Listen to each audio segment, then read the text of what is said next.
Glory to Jesus Christ. All right. So I'm not going to lie to you guys. This is what happened. I wrote a really good homily last night, like 5 pages long. Had some catchy phrases in it. I thought really hit the meat of the gospel reading and applied it to us, and I thought it had that little something that we don't think about in the gospel reading. I was so happy with it. I saved it on my computer. I went to email it to myself to print it, and the computer couldn't find it. And did all the searches, and it kept saying, this document's been moved. I said, but where's it been moved to? And I'm Googling on the internet how to find lost document, and the bottom line is now I have a 2-page outline instead of a beautiful 5-page homily with nice turns of phrases and everything else. Our gospel reading for the 16th Sunday after Pentecost is the parable of the talents.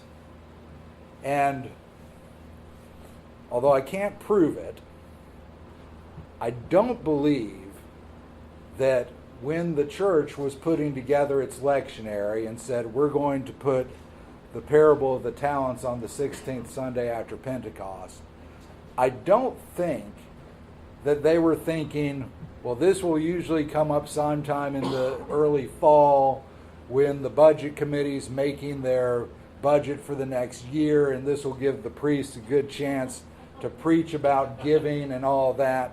I don't think that's why the church put it on this Sunday. But they did, and as anyone that spent much time in the Orthodox Church can attest to, on the 16th Sunday after Pentecost, the priest talks about stewardship and giving and preparing for the next fiscal year. They might have a little meeting afterwards, and the budget committee comes out with charts and graphs and, red lines and blue lines and, dotted lines. And they, tell everyone, make sure you turn your commitment cards in, make sure you visit with the finance committee. It's September, and we've got to get our budget approved at the parish meeting in November, and what luck that this parable comes up on this day. And so we talk about it. And we talk about this particular parable in the sense, it seems always, of giving donations to the church. And, one of the nice things about being a small mission is we don't have a budget committee. We don't even really have a budget. We just sort of throw a basket out there and we pray that the bills get paid at the end of every month. And, it probably is not the most, efficient way to do things. And, as we prepare to move into our own space, it'll be nice that we aren't having to hand a landlord a check every month. But at the same time, that also means that we can, beautify our space and do things that we can't really do in rental space. So, we do have bills that get paid every month. We have to pay our insurance. We have to pay our electricity. We used to help pay for the water until our neighbor cut it off. But, we've made do for 3 years with this sort of idea of we put the money out there and, take the basket home and pay our bills. And that's worked. And so as we come up on this parable,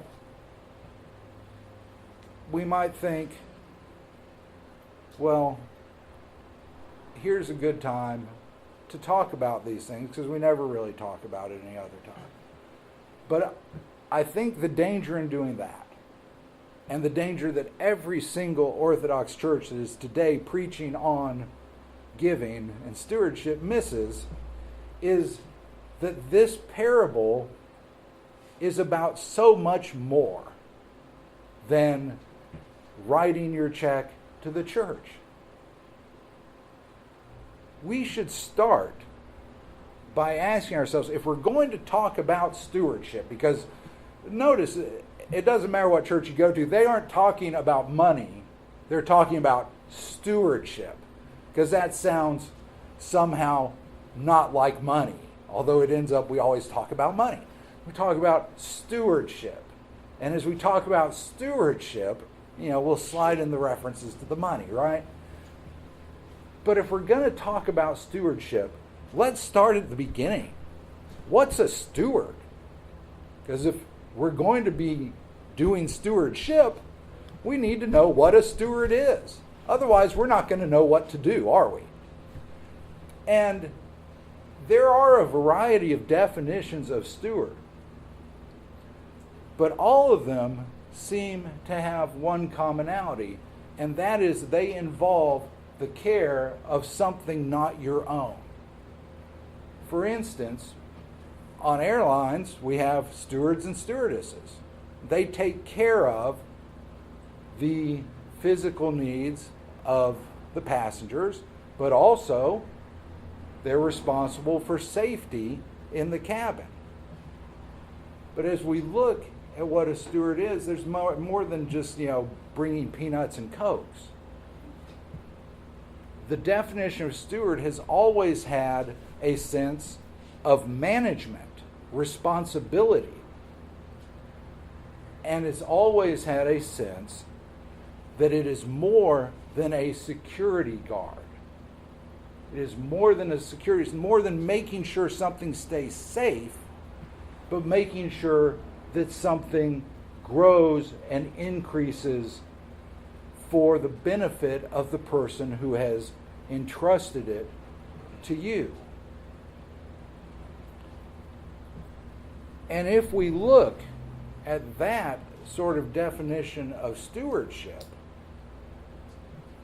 now we have to ask ourselves, well, wait a minute. If all we're doing is talking about money on this Sunday, it seems like there's a whole lot of stewardshiping that's not getting talked about. And, churches aren't stupid. They've sort of gotten hip to the idea that people don't want to hear about money every 16th Sunday after Pentecost. So they come up with, these various, symbols or mnemonics or things to make you think we're not really talking about money. Well, when we talk about stewardship, we're going to talk about the 3 T's. We all know the 3 T's. Time, treasure, and talent, right? Now, notice they don't put tithing in those 3 T's, although they might end up talking about it when they talk about the treasure, right? And I suppose there's nothing really wrong with thinking about those 3 categories. Time, sure, we can give our time. We can give it in terms of being a chanter or just being in attendance. We can give of our treasures. We might have talents. We might be a great singer. We might be a wonderful baker, make the prospera. We might be, an artistic type who can design flyers for the church. Time, treasure, talent. But when they talk about that, they're still talking about one thing, which is you giving to the church. And this is why I say we miss the point when that is how we treat this parable, when that is how we treat the 16th Sunday after Pentecost. Because we are not called to be givers to the church. We are called to be stewards over all of God's creation. I want to say that again because it is immense. We are called to be stewards over all of God's creation. The physical, the human, every part of it entrusted to us as the inhabitants of this earth as stewards,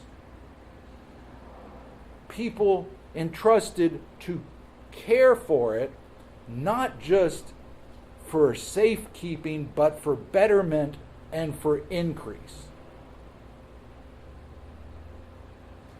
And instead we spend this Sunday talking about giving money to the church. They're off base, brothers and sisters. They're off base on what we need to be talking about today. We live in this modern society. Things are disposable. We're users. We throw things away that our parents would have reused over and over and over again. We've connected ourselves to the internet, but we've disconnected from one another. How can we care for something that we are not connected to? Whether it's caring for the earth or feeding the hungry, healing the broken, we are stewards over physical and spiritual and human needs. St. Leo the Great understood this. St. Leo the Great understood this when he wrote, "Not only are spiritual riches and heavenly gifts received from God, but earthly and material possessions also proceed from his bounty, that he may be justified in requiring an account of those things which he has not so much put in our possession as committed to our stewardship.